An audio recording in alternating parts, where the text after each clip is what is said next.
जय हिंद दोस्तों। आज के इस इम्पॉर्टेंट लेक्चर में हम सभी डिस्कस करने वाले हैं वीकली करंट अफेयर्स को, जिसमें हम 21 से 27 जुलाई 2025 तक के करंट अफेयर्स को डिस्कस करेंगे। तो आप इस पूरे लेक्चर को बहुत ही ध्यान से लास्ट तक जोड़ देखिएगा। लास्ट में आपसे एक क्वेश्चन पूछा जाएगा जिसका आंसर कमेंट बॉक्स में बताना है। तो पहला और इम्पॉर्टेंट क्वेश्चन है, G20 वित्त मंत्रियों और केंद्रीय बैंक के प्रमुखों की बैठक कहाँ आयोजित की गई है? आंसर हो जाएगा दक्षिण अफ्रीका में। तो आपको ये याद रखना है कि 2025 का जो G20 शिखर सम्मेलन है ये साउथ अफ्रीका में आयोजित किया जाना है। तो G20 से संबंधित जितनी भी बैठकें होंगी इस साल वो साउथ अफ्रीका में ही होंगी। तो 2025 में जो G20 शिखर सम्मेलन होगा ये साउथ अफ्रीका के डरबन शहर में होगा, इस बात को आप याद रखिएगा। तो वहीं पर अभी G20 वित्त मंत्रियों और केंद्रीय बैंक प्रमुखों की बैठक आयोजित की गई है। G20 शिखर सम्मेलन 2025 का आयोजन 22-23 नवंबर 2025 को होगा। और आपको एक पॉइंट ज़रूर याद रखना है कि जो साउथ अफ्रीका है वो अफ्रीका महाद्वीप का पहला ऐसा देश है जो G20 की मेज़बानी कर रहा है। इस बैठक के लिए जो G20 के 21 मेंबर हैं वो तो आमंत्रित किए ही गए हैं। इसके अलावा इसमें Egypt, Nigeria, Vietnam, UAE, Spain और स्विट्जरलैंड को भी आमंत्रित किया गया है।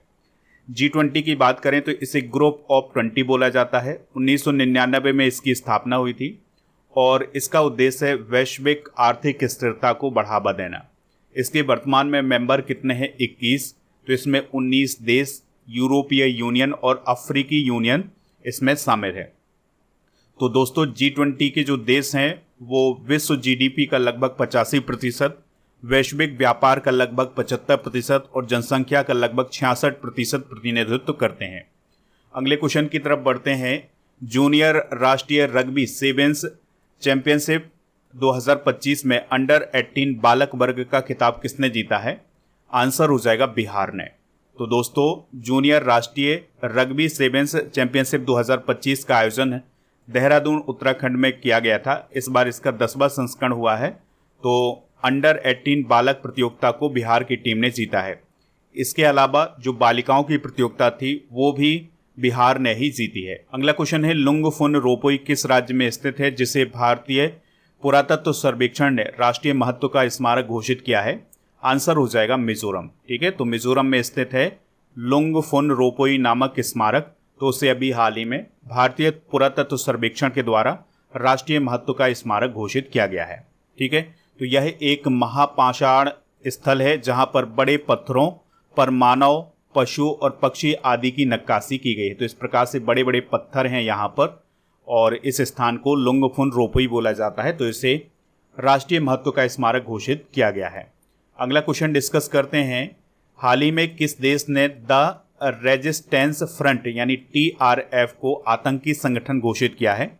आंसर हो जाएगा अमेरिका। तो अमेरिका के द्वारा जो एक आतंकवादी संगठन है द रेजिस्टेंस फ्रंट जिसे TRF बोला जाता है उसे एक आतंकवादी संगठन के रूप में घोषित किया है।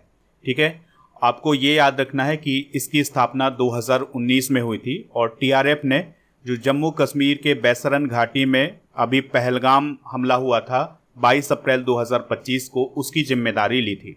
अब इसे अमेरिका के द्वारा एक आतंकवादी संगठन घोषित कर दिया गया है। अगला क्वेश्चन है, 56वां भारतीय अंतर्राष्ट्रीय फिल्म महोत्सव 2025 कहाँ आयोजित किया जाएगा? तो यह गोवा में आयोजित किया जाएगा। कहाँ पर दोस्तों? गोवा में। तो जो भारतीय अंतर्राष्ट्रीय फिल्म महोत्सव 2025 वाला ये 20 से 28 नवंबर 2025 तक गोवा में आयोजित किया जाएगा और इसका आयोजन सूचना एवं प्रसारण मंत्रालय और NFDC और गोवा सरकार के द्वारा किया जाएगा। इस महोत्सव के निदेशक कौन है? शेखर कपूर। इस बात को भी आप याद रखिएगा।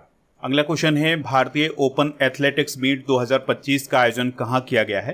तो इसका आयोजन पटना, बिहार में किया गया है।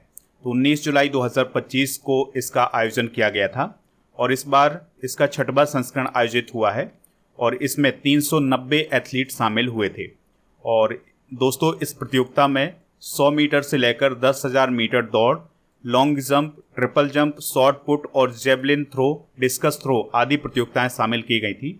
और ये जो भारतीय ओपन एथलेटिक्स मीट आयोजित की गई है इसका उद्देश्य ये था कि जो एशियन गेम्स हैं और जो कॉमनवेल्थ गेम्स हैं उनके लिए खिलाड़ियों का चयन करना। अगला क्वेश्चन है, निम्न में से किसे आईसीसी में एसोसिएट सदस्य के रूप में शामिल किया गया है? आंसर हो जाएगा तिमोर लेत्से और जाम्बिया। तो ये दोनों देश अभी हाल ही में आईसीसी के एसोसिएट सदस्य के रूप में शामिल हुए हैं। तो इस क्वेश्चन का राइट आंसर क्या हो जाएगा? ऑप्शन नंबर सी, यानी ए और बी दोनों। तो 20 जुलाई 2025 को आईसीसी के द्वारा ये घोषणा की गई है कि जो तिमोर लेत्से और जाम्बिया देश हैं ये आईसीसी के एसोसिएट सदस्य बन गए हैं। इस प्रकार से आईसीसी के जो कुल सदस्य हो गए हैं वो 110 हो गए हैं। आईसीसी की बात करें तो इसे इंटरनेशनल क्रिकेट काउंसिल बोला जाता है। 1909 में इसकी स्थापना हुई थी और इसके वर्तमान में अध्यक्ष हैं जय शाह और संजोग गुप्ता इसके सीईओ हैं और मेंबर कितने हो जाएंगे? 110। अगला क्वेश्चन है, दक्षिण चीन क्षेत्र में आए तूफान विफा का नामकरण किसने किया है? आंसर हो जाएगा थाईलैंड ने। तो यहाँ पर आप चाइना का मैप देख पा रहे हैं। तो ये चाइना का दक्षिणी पार्ट है और यहाँ पर अभी एक तूफान आया था जिसका नाम था विफा और इसका नामकरण किस देश ने किया है? थाईलैंड ने किया है और जिसका अर्थ होता है तेज बहाव। तो ये जो विफा तूफान आया था इसने दक्षिण चीन, वियतनाम और लाओस में मतलब नुकसान पहुंचाया है। अगला क्वेश्चन डिस्कस करते हैं, भारत ने एड फाल्सी वैक्स नामक वैक्सीन का निर्माण किस रोग के लिए किया है? आंसर हो जाएगा मलेरिया। तो दोस्तों भारत ने मलेरिया के लिए पहला स्वदेशी टीका बनाया है, पहली स्वदेशी मलेरिया की वैक्सीन बनाई है जिसका नाम है एड फाल्सी वैक्स। तो इसको डेवलप किया है आईसीएमआर और आरएमआरसी भुवनेश्वर ने। ठीक है, तो ये मलेरिया पर काम करने वाली दवा होगी, वैक्सीन होगी। तो ये ब्लड में परजीवी पहुंचने से पहले ही रोकता है और मच्छरों के माध्यम से जो संक्रमण फैलता है उससे ये रोकता है। मलेरिया की बात करें तो यह प्लाज्मोडियम नामक परजीवी से होता है और यह मादा एनाफिलीज मच्छर के काटने से फैलता है। विश्व मलेरिया दिवस 25 अप्रैल को मनाया जाता है। मलेरिया की खोज सर रोनाल्ड रॉस के द्वारा की गई थी और मलेरिया की जो पहली वैक्सीन थी उसका नाम था RTS-AS01। अगला क्वेश्चन है, शक्ति श्री कार्यक्रम किस राज्य सरकार के द्वारा लॉन्च किया गया है? तो अभी ओडिशा की गवर्नमेंट के द्वारा शक्ति श्री कार्यक्रम को लॉन्च किया गया है। तो इस कार्यक्रम का उद्देश्य है छात्राओं की सुरक्षा और सशक्तिकरण को बढ़ावा देना। तो ओडिशा राज्य की जितनी भी यूनिवर्सिटी और कॉलेज होंगे उसमें ये कार्यक्रम शुरू किया जाएगा। अगला क्वेश्चन है, 2031 तक विश्व टेस्ट चैंपियनशिप यानी WTC फाइनल की मेजबानी कौन सा देश करेगा? आंसर हो जाएगा इंग्लैंड। तो इंग्लैंड में 2027, 2029 और 2031 का जो विश्व टेस्ट चैंपियनशिप फाइनल होगा वो आयोजित किया जाएगा। तो इसकी घोषणा भी हाल ही में की गई है।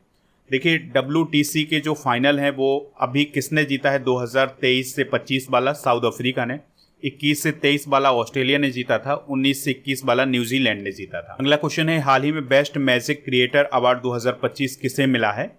आंसर हो जाएगा सुहानी शाह को। तो भारत की एक प्रसिद्ध मैजिशियन है सुहानी शाह, तो उन्हें बेस्ट मैजिक क्रिएटर अवार्ड 2025 से सम्मानित किया गया है। तो अभी जो FISM world championship of magic 2025 प्रतियोगिता आयोजित की गई थी इटली में, उसमें उन्हें बेस्ट मैजिक क्रिएटर अवार्ड दिया गया है और सुहानी शाह इस खिताब को जीतने वाली पहली इंडियन बनी है। इस पॉइंट को भी आप नोट कर सकते हैं। अगला क्वेश्चन है, भारत के किस उपराष्ट्रपति ने 21 जुलाई 2025 को अपने पद से इस्तीफा दे दिया है? आंसर हो जाएगा जगदीप धनखड़। तो जगदीप धनखड़ जी ने अपने पद से इस्तीफा दे दिया है। वो भारत के 14वें नंबर के उपराष्ट्रपति थे। तो उन्होंने 11 अगस्त 2022 को शपथ ली थी। 21 जुलाई 2025 को उन्होंने अपने पद से इस्तीफा दे दिया है। इस्तीफा किसे दिया है? राष्ट्रपति द्रौपदी मुर्मू जी को। तो उन्होंने भारतीय संविधान के अनुच्छेद 67A का इस्तेमाल करते हुए ये इस्तीफा दिया है। इस प्रकार से जगदीप धनखड़ पहले ऐसे उपराष्ट्रपति बन गए हैं जिन्होंने सत्र के बीच में इस्तीफा दिया है। अभी मानसून सत्र चल रहा है, उसी बीच उन्होंने ये इस्तीफा दिया है। तो इस प्रकार का कारनामा करने वाले जगदीप धनखड़ पहले उपराष्ट्रपति बने हैं। इसके अलावा कार्यकाल के मध्य इस्तीफा देने वाले तीसरे उपराष्ट्रपति बने हैं। इस पॉइंट को भी आप नोट कर लें। अगला क्वेश्चन है, MiG-21 फाइटर जेट को कब रिटायर किया जाएगा? आंसर हो जाएगा 19 सितंबर 2025 को। तो भारतीय वायुसेना का जो MiG-21 फाइटर जेट है उसको अब रिटायर किया जाना है 19 सितंबर 2025 को। 1963 में इसे भारतीय वायुसेना में शामिल किया जाएगा, अब 2025 में इसे रिटायर किया जाना है। यानी 62 सालों तक इसने भारतीय वायुसेना में अपनी सेवाएं दी हैं। इसे फ्लाइंग कॉफिन के नाम से भी जाना जाता है, इस पॉइंट को भी आप नोट कर सकते हैं। अगला क्वेश्चन है, निम्न में से किस जज के खिलाफ महाभियोग की प्रक्रिया शुरू हो गई है? आंसर हो जाएगा जस्टिस यशवंत वर्मा। तो जस्टिस यशवंत वर्मा के खिलाफ महाभियोग की प्रक्रिया हाल ही में शुरू की गई है। तो हुआ क्या था कि मार्च 2025 में दिल्ली हाई कोर्ट के तत्कालीन जज जस्टिस यशवंत वर्मा के सरकारी आवास में जली हुई नकदी बरामद हुई थी, यानी जले हुए नोट बरामद हुए थे। इसके बाद उनके खिलाफ एक जांच कमेटी बिठाई गई और उन्हें दोषी पाया गया। इसके बाद राष्ट्रपति और प्रधानमंत्री को उनकी रिपोर्ट भेजी गई। अब उनके खिलाफ महाभियोग लाया गया है।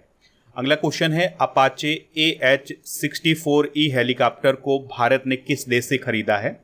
आंसर हो जाएगा अमेरिका।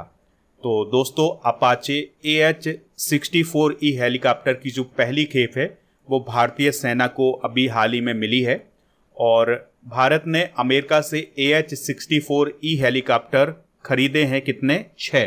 तो 6 में से 3 आ गए हैं, 3 और बाद में आने वाले हैं। तो आपको याद रखना है कि जो अपाचे हेलीकॉप्टर है ये भारतीय वायुसेना के पास पहले से हैं, लेकिन ये भारतीय सेना को मिले हैं और इनका नाम क्या है? AH-64E helicopter. अगला क्वेश्चन है, खनन पर्यटन परियोजना शुरू करने वाला पहला स्टेट कौन बना है? आंसर हो जाएगा झारखंड। तो दोस्तों, झारखंड खनन पर्यटन परियोजना शुरू करने वाला पहला भारतीय राज्य बन गया है और ये परियोजना 5 अगस्त 2025 से शुरू होगी और इसका उद्देश्य होगा कि जो झारखंड में माइनिंग साइट हैं जहां पर माइनिंग की जाती है, ऐसे स्थलों को एक पर्यटन स्थल के रूप में बदलना।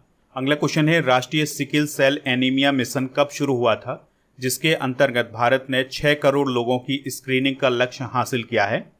आंसर हो जाएगा इसका 1 जुलाई 2023 को। ठीक है, तो 1 जुलाई 2023 को प्रधानमंत्री मोदी जी के द्वारा शहडोल मध्य प्रदेश से राष्ट्रीय सिकिल सेल एनीमिया मिशन शुरू किया गया था। तो इसके अंतर्गत अब तक 6 करोड़ लोगों की स्क्रीनिंग की जा चुकी है। स्क्रीनिंग करने का मतलब ये है कि 6 करोड़ लोगों में ये पता लगाया गया है कि किसको सिकिल सेल एनीमिया है और किसको नहीं है। तो भारत का जो लक्ष्य है वो है 2047 तक भारत को सिकिल सेल एनीमिया मुक्त बनाना। अगला क्वेश्चन है, दिल्ली सरकार द्वारा ओलंपिक और पैरालंपिक गोल्ड मेडल विजेताओं को कितनी पुरस्कार राशि दी जाएगी? तो 7 करोड़ रुपए की राशि दी जाएगी। ठीक है, तो अभी 3 करोड़ मिलते हैं, अब 7 करोड़ मिलेंगे। सिल्वर मेडल वाले को 2 करोड़ मिलते हैं, अब 5 करोड़ मिलेंगे और ब्रॉन्ज मेडल वाले को 3 करोड़ मिलेंगे। अगला क्वेश्चन है, किस देश में अशोक स्तंभ की प्रतिकृति का अनावरण किया गया है? आंसर हो जाएगा श्रीलंका। तो श्रीलंका में अशोक स्तंभ की प्रतिकृति का अनावरण किया गया है। तो श्रीलंका में जो वास्का डोबा नामक स्थान है वहां पर अशोक स्तंभ की प्रतिकृति का अनावरण किया गया है। अगला क्वेश्चन है, किस देश ने फिलिस्तीन को स्वतंत्र देश की मान्यता देने की घोषणा की है? आंसर हो जाएगा फ्रांस। ठीक है, तो फ्रांस ने फिलिस्तीन को एक स्वतंत्र देश की मान्यता देने की घोषणा भी हाल ही में की है। तो गाजा में जो युद्ध चल रहा है, भुखमरी है और मानवीय संकट है, इसको देखते हुए फ्रांस ने यह कदम उठाया है कि वो सितंबर 2025 में संयुक्त राष्ट्र महासभा में फिलिस्तीन को एक स्वतंत्र राष्ट्र के रूप में मान्यता देगा।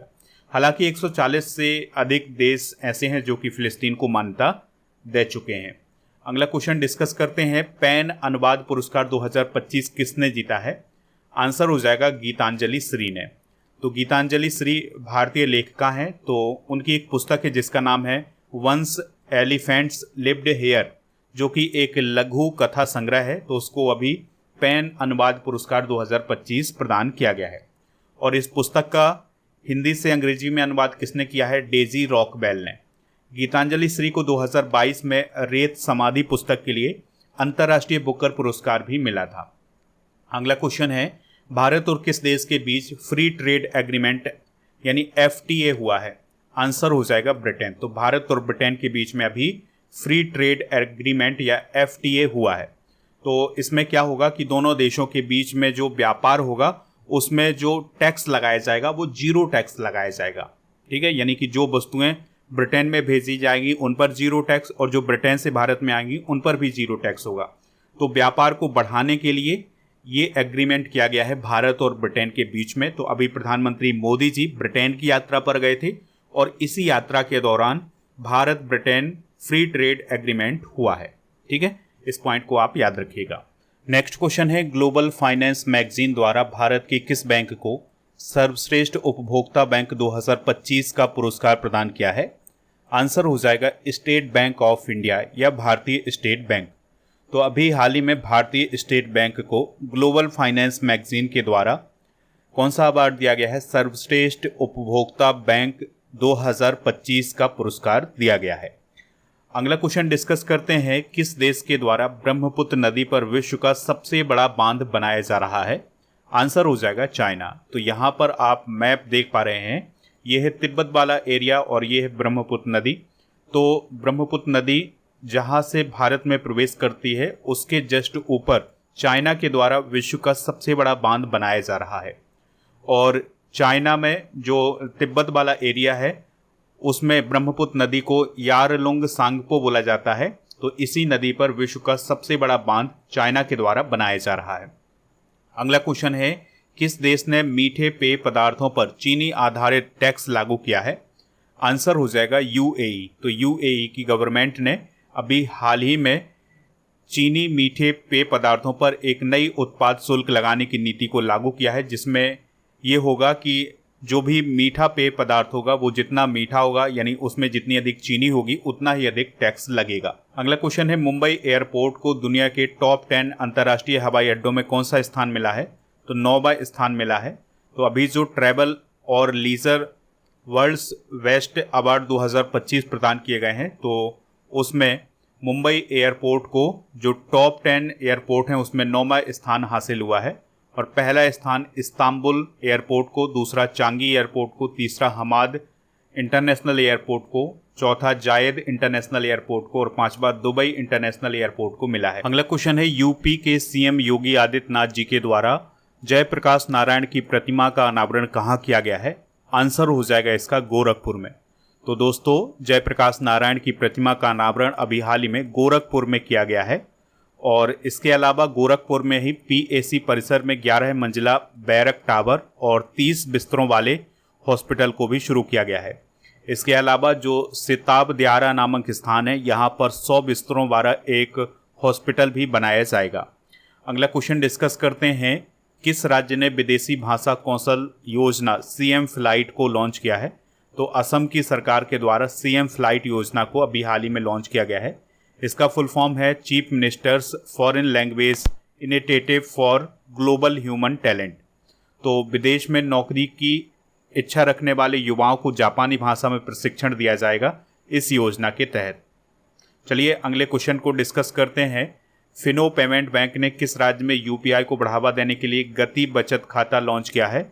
आंसर हो जाएगा पश्चिम बंगाल। अगला क्वेश्चन है, अंतर्राष्ट्रीय शतरंज दिवस कब मनाया गया है? आंसर हो जाएगा इसका 20 जुलाई को। तो 20 जुलाई को हर साल अंतर्राष्ट्रीय शतरंज दिवस मनाया जाता है।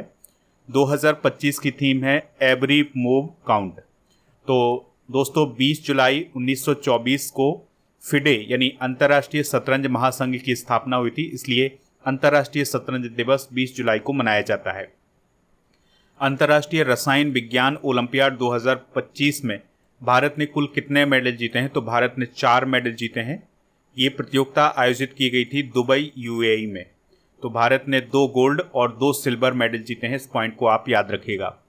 हाल ही में किन 3 देशों ने एक त्रिपक्षीय रेल समझौते पर हस्ताक्षर किए हैं? आंसर हो जाएगा पाकिस्तान, उज्बेकिस्तान और अफगानिस्तान। तो इन 3 देशों के बीच में एक रेल समझौता हुआ है जिसमें जो पाकिस्तान की बंदरगाह हैं वहाँ तक रेल कनेक्टिविटी को बढ़ाया जाएगा। अगला क्वेश्चन है, बैडमिंटन के जापान ओपन 2025 में पुरुष एकल का खिताब किसने जीता है?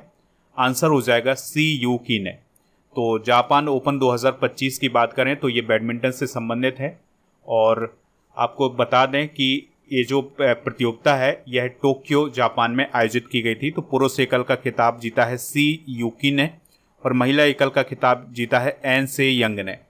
अगला क्वेश्चन है, मुंबई ट्रेन विस्फोट। अगला क्वेश्चन है, world summit on the information society champion award किसे प्रदान किया गया है? आंसर हो जाएगा मेरी पंचायत ऐप को। तो मेरी पंचायत ऐप को अभी हाल ही में world summit on the information society champion award प्रदान किया गया है। अगला क्वेश्चन है, किस राज्य ने डेयरी उद्योग को बढ़ावा देने के लिए दुग्ध सब्सिडी योजना शुरू की है? आंसर हो जाएगा असम।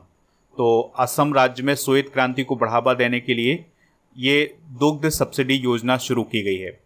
अगला क्वेश्चन है, किस संगठन ने भारतीय तेल रिफाइनरी नायरा एनर्जी लिमिटेड पर प्रतिबंध लगा दिया है? आंसर हो जाएगा यूरोपीय यूनियन, यानी यूरोपीय यूनियन के द्वारा भारतीय तेल रिफाइनरी नायरा एनर्जी लिमिटेड पर बैन लगाया गया है। अगला क्वेश्चन है, सभी मतदान केंद्रों पर 1200 से कम वोटर वाला पहला राज्य कौन बना है? आंसर हो जाएगा बिहार। तो बिहार में अब जो मतदान केंद्र होंगे वहां पर 1200 से कम वोटर होंगे। पहले 1500 वोटर हुआ करते थे, लेकिन अब यहां पर 1200 वोटर होंगे और कुछ नए मतदान केंद्र भी बिहार में बनाए गए हैं। अगला क्वेश्चन है, किस देश ने यूनेस्को से बाहर निकलने का फैसला किया है? आंसर हो जाएगा इसका अमेरिका। तो अमेरिका ने यूनेस्को से बाहर निकलने का फैसला किया है। तो ये तीसरी बार है जब यूनेस्को से बाहर निकल रहा है अमेरिका। यूनेस्को की बात करें तो इसका फुल फॉर्म होता है United Nation Educational Scientific and Cultural Organisation. 1945 में इसकी स्थापना हुई थी। पेरिस फ्रांस में इसका मुख्यालय है। इसका उद्देश्य शिक्षा, विज्ञान, संस्कृति और विश्व धरोहरों का संरक्षण। इसके वर्तमान में महानिदेशक हैं ऑड्रे अजोले। अगला क्वेश्चन है, मुरली श्रीशंकर ने विश्व एथलेटिक्स पुर्तगाल स्पोर्ट्स मीट 2025 में कौन सा मेडल जीता है? तो इन्होंने गोल्ड मेडल जीता है। ठीक है, तो लंबी कूद स्पर्धा में इन्होंने गोल्ड मेडल हासिल किया। अगला क्वेश्चन है, हाल ही में ट्रेसर्स मिशन किस देश की स्पेस एजेंसी ने लॉन्च किया है? आंसर हो जाएगा अमेरिका। तो अमेरिका की जो स्पेस एजेंसी है नासा, उसके द्वारा ट्रेसर्स मिशन लॉन्च किया गया है 23 जुलाई को, और स्पेस एक्स फाल्कन 9 रॉकेट से इसको लॉन्च किया गया है। और इसका उद्देश्य है सौर हवाओं और पृथ्वी के चुंबकीय क्षेत्र के बीच की टकराहट और प्रभाव को समझना। तो दोस्तों, ये थे आज के करंट अफेयर्स के क्वेश्चन। आप स्टडी करके ऐप को इंस्टॉल कर ले, जिसका लिंक डिस्क्रिप्शन बॉक्स में दिया गया है।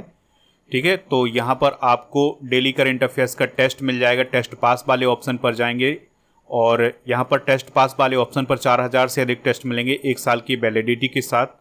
और आपको बता दें कि मंथली करंट अफेयर्स और 6 मंथ के करंट अफेयर्स की ई बुक भी आपको ऐप पर मिलेगी। ऐप पर राजा गुप्ता सर का जो अर्जुन जीएस फाउंडेशन बैच है ये भी मिल जाएगा, तो इसको ज्वाइन कर लें। ठीक है, इसके अलावा GK GS foundation complete online batch भी आपको ऐप पर ही मिल जाएगा। अब आपके लिए आज का क्वेश्चन है, राष्ट्रीय मतदाता दिवस कब मनाया जाता है? जो भी इसका राइट आंसर हो कमेंट बॉक्स में आप हमें जरूर बताएं। हमारे टेलीग्राम चैनल को ज्वाइन कर लें, जिसका नाम है स्टडी करो ऑफिशियल। ऐप पर आपको ये सभी ई बुक भी मिल जाएंगी, तो इनको प्राप्त कर लें। और दोस्तों, आपको बता दें कि आप को एक स्पेशल ऑफर मिलेगा ऐप पर, जिसमें आप 2024 और 2025 की जो मंथली करंट अफेयर्स की ई बुक है इसको प्राप्त कर सकते हैं। तो इसका पैकेज आपको हिंदी इंग्लिश दोनों मीडियम में मिलेगा, तो इसको प्राप्त कर लें। तो 2024 और 2025 की जो मंथली करंट अफेयर्स की ई बुक है वो आपको यहाँ पर मिल जाएगी।